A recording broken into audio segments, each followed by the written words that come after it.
soumet pas aux coutumes. Quand quelqu'un a trouvé grâce, il a trouvé grâce. Ça peut aller à l'encontre des coutumes. Ça peut aller à l'encontre de nos habitudes, à l'encontre des mœurs qui sont établies, enracinées. Quand la grâce s'exprime, elle s'exprime. Et généralement, c'est toujours autrement. Et c'est ça qui fait la différence. Golu, nayo, dego, goli, mawa, nanga, nae, sengo, nabe, nama, kite, yawe, yomo, koya, kobe, sangai, omo, bomo. Soki nazobika lelo yo eza nango na makasi nanga te. Soki mpe nazoyemba lelo yo eza te mpo nga nde nalukaki yango.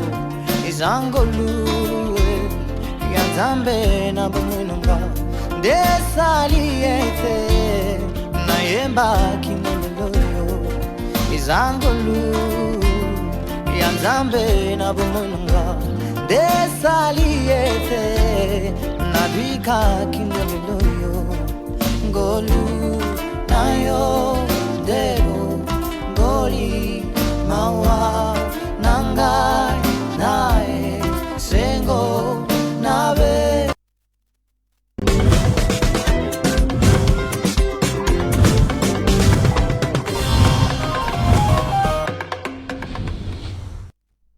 Voilà, après Fimbu, dans un contexte totalement différent, vous avez suivi déjà un extrait de Ta Grâce, qui est un des titres, en tout cas les trois que je connais jusque-là, que j'ai suivi dans toutes les plateformes de téléchargement, qui fait partie du projet Vrai Paix, du frère John Kenga, qui est notre invité de ce matin, à qui j'ai dit bonjour et bienvenue. Bonjour Christopher, je suis Voilà, très content c'est d'être vous là. qu'on était en train de suivre là tout à l'heure, dans un salon, en train de... On va dire louer, adorer Dieu. C'est différent la louange et l'adoration. C'est différent. Ça c'est plutôt une louange ou une adoration? Ça c'est une prière. C'est une louange, c'est en même temps une adoration. Tu sais, l'adoration et la louange c'est comme le cerf ou le frère jumeau. Tu vois, ils marchent souvent ensemble. On ne sait pas comment mettre une différence directement. On peut être en train de chanter, en chantant, je loue et j'adore. Mais en ce que je sache, la louange c'est dire à Dieu tout ce qu'il a fait pour toi. Et l'adoration, c'est dire à Dieu ce qu'il est.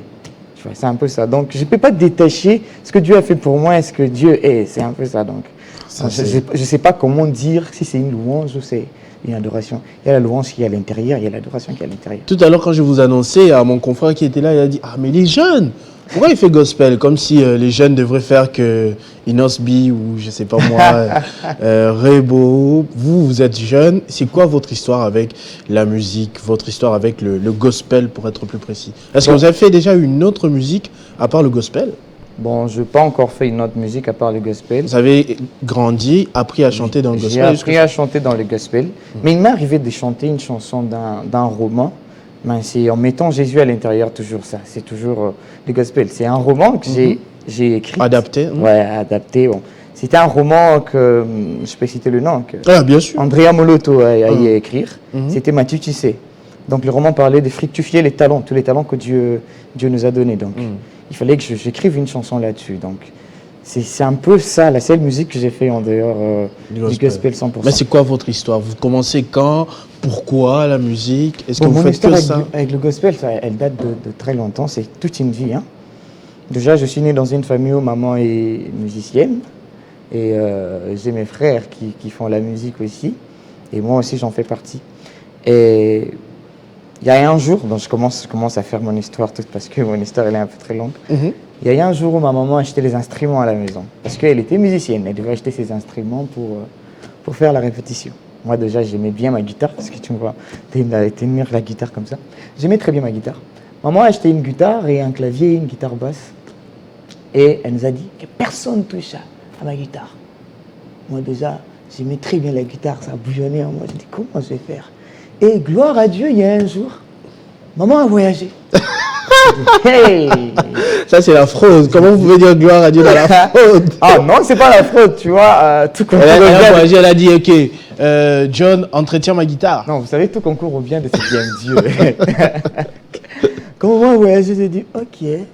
Il a fait quand même du temps. Elle a mis la guitare dans la chambre. Moi, vu que la musique était au moins, ça bouillonnait, j'ai dit, mais la guitare à la chambre de maman, comment je vais faire? J'ai dit, bon, je ne savais pas jouer. J'ai dit, je vais chercher quelqu'un qui va m'apprendre comment jouer la guitare. Je suis allé à l'église, j'ai demandé à un frère, ici, il n'y a pas quelqu'un qui sait jouer la guitare? Il m'a montré un papa, que je salue en passant, papa Evans. Il n'était même pas un guitariste, il savait juste jouer quelques notes, 3 notes là. Et je lui ai demandé, apprends-moi seulement ces notes-là. C'était Do, Fa et Sol. Il m'a donné Do, Fa et Sol. Ça donne quoi Ça donne un truc de 2, attends, ça donnait.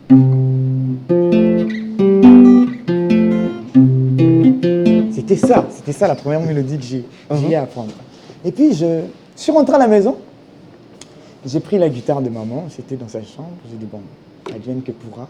J'ai pris la guitare comme ça, j'ai commencé à jouer ces notes-là.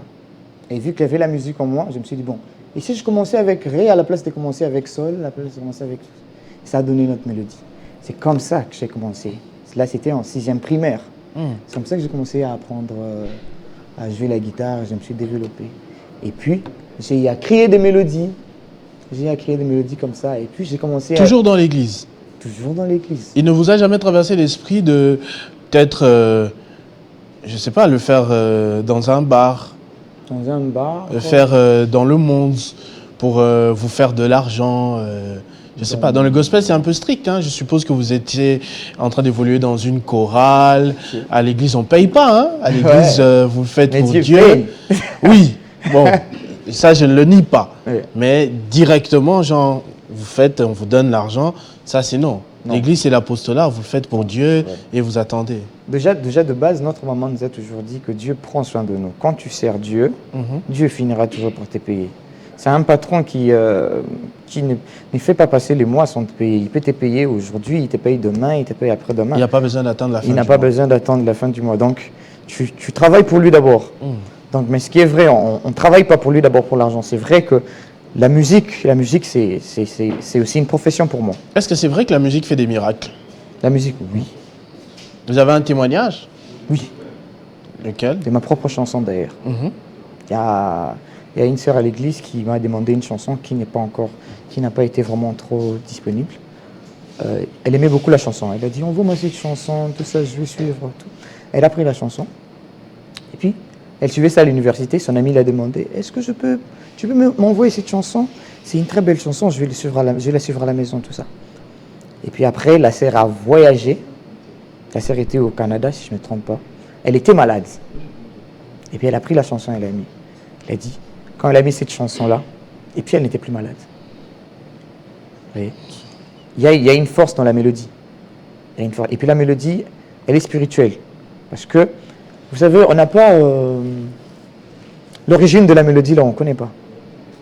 On ne connaît pas. On est venu sur Terre, on a trouvé la musique. C'est ce qui prouve que c'est Dieu. C'est pour ça que parfois, il y a des pasteurs qui interdisent d'écouter de la musique dite mondaine parce qu'il y aurait une force aussi derrière. Bon, les spirituels, ça existe. Dans la musique? Dans tous les spirituels existent, derrière toute chose. Quand je vous ai écouté, parce que j'ai vraiment passé, je crois, ça fait 2 semaines, j'écoute les 3 chansons, je pense à un artiste. Je sais pas, bon, je crois que dans le gospel, c'est quand même autorisé, les comparaisons. Et je suis sûr que vous voyez déjà de qui je parle. Quand vous chantez, même quand vous parlez, là, sur ce plateau, vous me faites vraiment penser à quelqu'un. Vous voyez de qui je parle? Hein? Ouais, je vais voir. Fally Ipupa. Fally Ipupa. C'est bien eu. Atoms. Le pasteur Atoms, bien sûr, c'est pas Fally Ipupa. Vous chantez beaucoup comme lui et même par votre manière de parler. Est-ce que c'est fait exprès? Vous essayez d'imiter ou c'est une coïncidence? J'ai une longue histoire pour le pasteur Atoms aussi. C'est d'abord un pasteur pour moi aussi. Vous priez chez lui? Ouais. Ah! Oui, d'aller prier chez lui et tout ça. Ok. Oui. Le pasteur Atoms, c'est quelqu'un qui m'a beaucoup influencé de sa manière d'écrire et sa manière de faire. J'ai toujours aimé sa manière de chanter. Ma première fois de suivre sa chanson vraiment à fond, c'était Moningami Malamu. J'étais encore tout jeune, mais j'avais des chairs de poule quand je suivais cette chanson-là. Je me suis dit, mais comment je peux avoir des chairs de poule en suivant cette chanson comme ça? Et après, il m'a intéressé comme ça. J'ai commencé à le suivre. Je travaillais pas mal de ce chant aussi. Vous avez dit Pasteur Atoms. Il y a d'autres gens qui disent que c'est comme un blanc. Il y a d'autres gens qui disent, mais il m'arrive de... J'ai beaucoup travaillé les Pasteur Atoms. C'est pourquoi vous pouvez voir comme ça. Vous pouvez voir cette reflet du Pasteur Atoms. Vous vous connaissez personnellement, vous discutez? Oui, on a déjà travaillé une fois avec lui. Vous avez son numéro de téléphone, il suit cette émission? Son numéro de téléphone, non, j'ai pas son numéro de téléphone. Mais si je veux lui voir, je peux lui voir quand je veux. J'ai déjà travaillé avec lui, on se connaît, on a déjà parlé ensemble, ouais, on se connaît personnellement. On les salue en tout cas parce qu'on aime bien aussi ce qu'il fait à son niveau, le pasteur Atoms, pasteur, entrepreneur et tout ce que vous voulez après aussi. Mais comment on fait votre carrière, à part le projet, l'épée que j'ai vu, Vrai P, est-ce que vous avez autre chose avant ou bien c'est votre tout premier projet? Bon, j'ai d'abord sorti Il reviendra. Avant de sortir d'autres chants, c'était un single. Il reviendra, c'est dans le projet Vrai P? Oui, c'est dans les projets. Coloé, soit Okay. Ah, vous avez vraiment suivi toute la... Ouais, je suis très sérieux. Ouais, j'ai d'abord sorti Il reviendra avant de faire le EP. J'avais déjà enregistré, j'étais avec mes amis, un mouvement qu'on appelle Gospel Entrepreneur, avec Jérémy, que je salue en passant, il est en France. C'est lui qui m'a soutenu pour enregistrer Il reviendra, Vrai P et Ta grâce. J'avais d'abord sorti Il reviendra comme étant un single. Et c'est comme ça, ça marchait. C'était d'abord ça que je sortis. Et ça marchait comme ça. Après, quand je me suis rencontré avec Happy People, et ils m'ont proposé de refaire le chanson. Ça, c'était le chant que j'avais déjà enregistré. Donc on s'est dit, bon, on va prendre Et Il reviendra que j'avais déjà fait. On va le mettre ensemble avec Vrai P et Ta grâce pour sortir les EP que vous êtes en train de suivre tous les jours. Ça, c'est très bien. Est-ce qu'il y a d'autres projets? Parce que j'ai vu, excusez-moi, j'avais déteint, c'est de 2022 le projet? Oui. C'est de 2022? 2022. Vrai P? Ah, ok. Et vous avez des projets dans le futur? Oui. Je suis en train de préparer encore quelques singles qui seront bientôt disponibles. Je suis en studio. Et à l'avenir, il y aura des albums, il y aura aussi des concerts d'ailleurs. Donc là, c'est d'abord le moment de consommer Vrai P. Ouais, c'est d'abord le moment de consommer Vrai P. Mais à bientôt là, il y aura des nouveaux sons. Alors, j'ai vu aussi que vous aviez une prestation d'ici quelques jours, ce mois. Est-ce que vous pouvez nous en parler? Est-ce que ce sera avant de laisser la place à nos amis du Journal à la langue? Parce que j'ai vu Rodrigue en train de froisser déjà les dents, il risque de se fâcher contre moi. Oui. Oui. On a une activité à Biwan, c'est un mini concert comme vous avez dit, avec les amis de One Acoustic. Donc l'entrée, elle est libre. On permet à tout le monde de venir suivre de la bonne musique. C'est ça qui me dérange, hein. J'ai l'impression que les gens qui chantent pour Dieu, du coup, ne se font pas suffisamment d'argent. Bon. Parce que c'est trop libre. Oh, la musique, c'est pas facile, hein. Ça demande beaucoup d'efforts. Mais j'ai l'impression que vous faites ça un peu gratuitement. Bon, tu as dit, Dieu c'est le meilleur patron. Oui, l'entrée elle est libre, mais il y a de réservation. Donc, tu peux réserver, il y a le numéro dans la fiche là. Si tu veux réserver une place. Vous avez le numéro, vous pouvez le passer là? Vous ne l'avez pas en tête? Bon, j'en ai pas en tête. Si on veut entrer en contact avec vous pour réserver, vous pouvez donner même votre numéro personnel ou le numéro de votre équipe. Hein. Oui, mon numéro, c'est pas un problème. 082 54 75 710. 082 54 75 710. Alors revenez sur le concept, c'est que ce sera oui, c'est un mini concert comme vous avez dit. C'est sous l'émission One Acoustic. Mais on a permis à tout le monde de venir. Ça sera vraiment, on sera là pour rendre gloire à Dieu, pour adorer Dieu, et on va faire de la bonne musique. De la bonne musique pour la gloire de Dieu. Moi, je me dis, s'il faut faire la bonne musique, il faut la faire pour la gloire de Dieu. Il y a un verset biblique qui dit, si tu sais bien faire quelque chose et que tu le fais mal, tu commets un péché. Donc par là, moi, j'arrive à dire que si tu sais chanter et que tu chantes mal, tu commets un péché. Donc s'il faut faire de la bonne musique, faut le faire pour la gloire de Dieu. C'est pourquoi cette soirée-là, je l'appelle Acoustic Worship avec One Acoustic. C'est un peu ça le concept. Ça, c'est très bien. Je suis très heureux d'apprendre cela. Moi aussi, je vais faire attention à toujours bien faire tout ce que je fais. Oui. Venez de m'apprendre pour ne pas avoir des problèmes plus tard. Dernier message, peut-être, au peuple de Dieu, à vos fans, à toutes les personnes qui vous ont suivi ce matin. Vous pouvez laisser un message? Pour toutes les personnes qui m'ont suivi ce matin et pour les gens qui me suivent toujours et celles qui vont me suivre après, j'aimerais bien leur dire que je les aime bien de l'amour du Seigneur. Que Dieu vous bénisse, continuez à me suivre, continuez à nous booster, ça nous encourage. Et j'aurais encore un dernier message, un tout dernier grand message à dire à tout un chacun de nous. J'aimerais bien nous dire que Jésus revient bientôt. Là, c'est vrai. Jésus revient bientôt.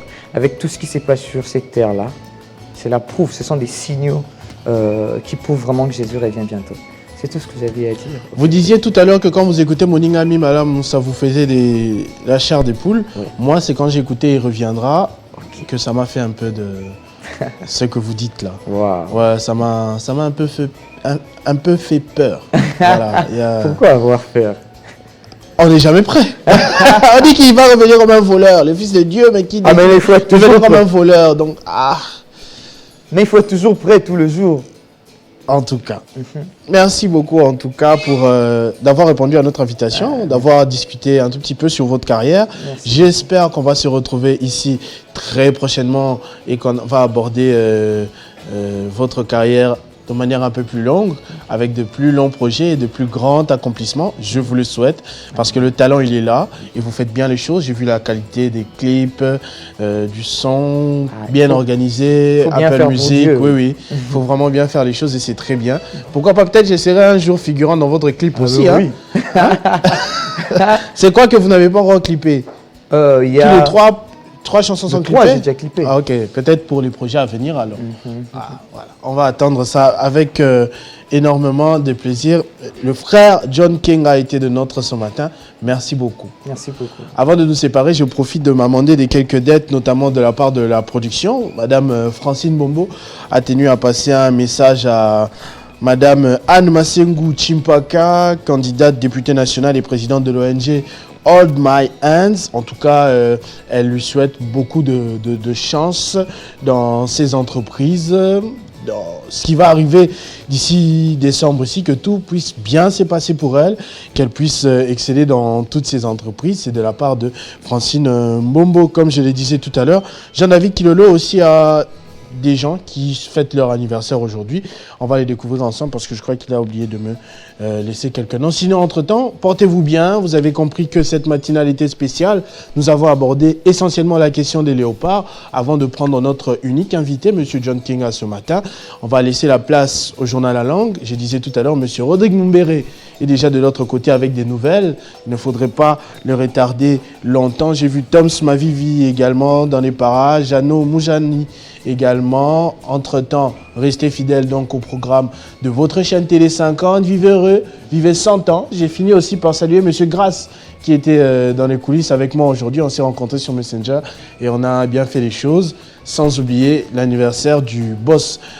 57 ans, ça se fête et sur réservation, sur invitation, vous pourrez participer à la grande soirée qui aura lieu ce soir justement au Fleuve Congo Hotel, JMK, 57 ans, ça se fête.